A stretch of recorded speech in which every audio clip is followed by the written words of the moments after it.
Bismillah, hari ini kita akan belajar tentang bagaimana mensiasati persaingan harga. Contohnya misalnya, toko A punya barang yang sama dengan toko B. Apalagi juga harganya sama. Nah, ini bagaimana mensiasati supaya kita bisa memenangkan persaingan dengan kompetitor kita. Ikutilah tips dari kami berikut ini.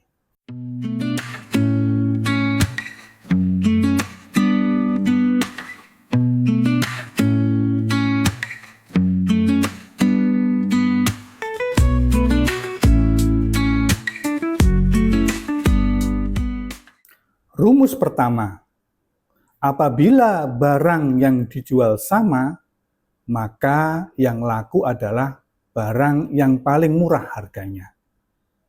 Tugas kita adalah bagaimana mencari supplier barang yang lebih murah dari kompetitor. Sehingga apa? Kita bisa menjual barang lebih murah dari harga kompetitor. Bila perlu, kita membeli barang dengan jumlah yang lebih besar, harapannya dapat harga yang lebih murah ketika membelinya. Rumus yang kedua, apabila barangnya sama dan harganya sama, maka yang harus kita perbaiki adalah layanan kita. Apabila layanan kita itu baik, maka insya Allah pelanggan akan datang kembali kepada kita.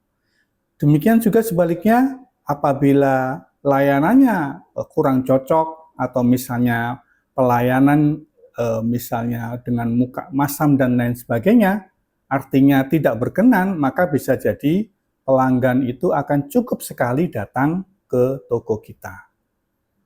Nah, layanan ini dibagi menjadi dua. Yang pertama, layanan penjualan secara offline, yaitu pembeli bertatap muka dengan penjual. Kemudian yang kedua adalah layanan secara online.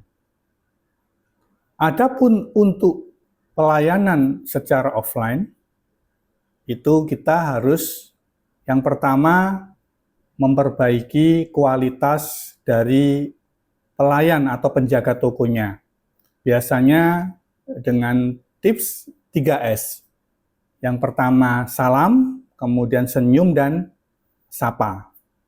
Kemudian disediakan pembayaran secara tunai maupun secara digital. Nah, ini penting untuk saat ini sehingga mungkin tidak membawa uang cash, bisa dibayar secara digital.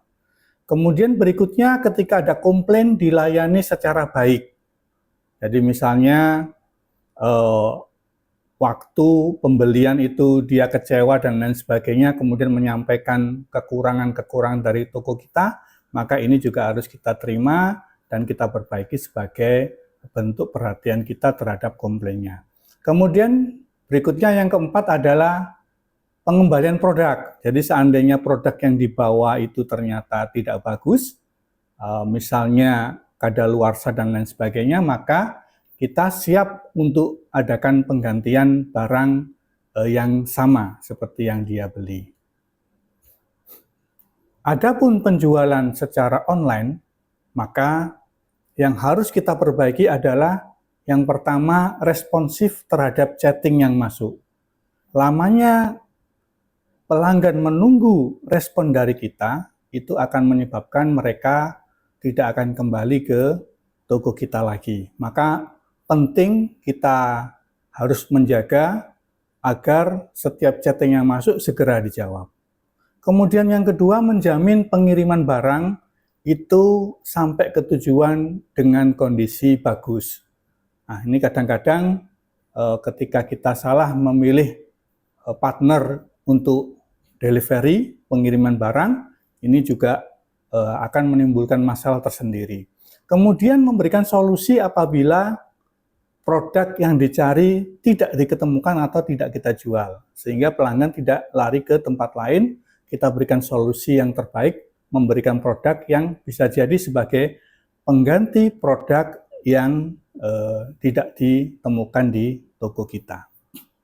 Kemudian jangan lupa dalam menjelaskan produk hendaklah senantiasa kita memberikan dengan bahasa-bahasa yang santun dan ramah, sehingga pelanggan itu nyaman berinteraksi dengan kita. Harapannya apa? Terjadi penjualan secara online. Kemudian untuk rumus yang ketiga, pelanggan itu akan kembali apabila memiliki pengalaman belanja yang baik di toko kita. Maka tugas kita adalah bagaimana membuat layanan produk, layanan penjualan ini konsisten dan terus ditingkatkan. Sehingga harapannya apa? Pelanggan itu akan kembali ke kita dan akan mempromosikan ke teman-temannya. Ini penting sekali, perlu kita tingkatkan sehingga pelanggan kita semakin lama akan semakin berkembang dan banyak. Demikian dari saya, sampai ketemu di tips bisnis berikutnya. Assalamualaikum.